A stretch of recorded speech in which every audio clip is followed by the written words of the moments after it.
Let's look at the challenge of responding to a single source, which is in the form of a poster, a propaganda poster, in this case from the period of the Chinese Revolution. The question is, how does this source portray the ideology of the Chinese Revolution? I've looked at this poster in a bit more detail in another video, but let's look at the student response. They begin, "This poster was created by the Chinese government," so we automatically, right up the front, have the origin.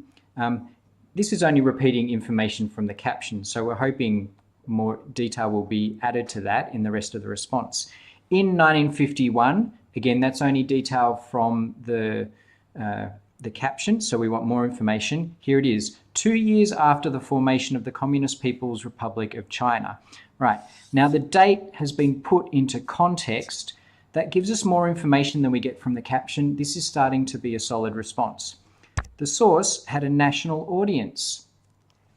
Great. Here we have the idea of the audience being a national one. People see posters because they walk past them, because they're in public spaces, so it's a national audience. And as such is designed to be understood by all the people of China, an accessible revolutionary communist image. Now we're getting on to the motive. Make accessible to the masses some of the ideology of your party that has seized power after a civil war in China.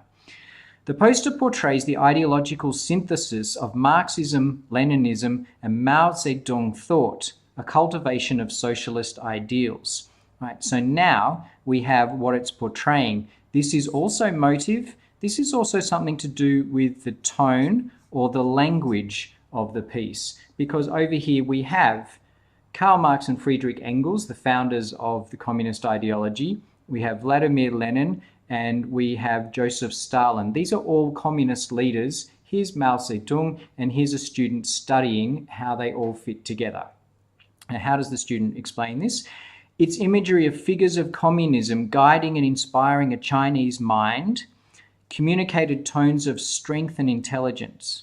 Right, here we have the tone, portraying the ideology as informed, following in the footsteps of successful revolutions, the Russian Bolshevik Revolution. Right, so this is reference to, I guess, other sources in a sense, and also the facts of the links between the ideologies. The language of the poster is commanding, right? A commanding language, demonstrating the idea that the ideology must be obeyed. There is no room for other intellectual thought. So it's consistent all the way throughout that if you study Mao's ideology, you will discover the links with communist revolutions elsewhere, and this is all you need to know. So the student has done a good job of going through the origin, the audience, the date, and then working into motive, looking at tone and language, references to other sources, some factual information, language, and then down to consistency within the source. So this is a solid response. In fact, it's in the sophisticated realm, and it's probably in the range of 8 to 9 out of 10.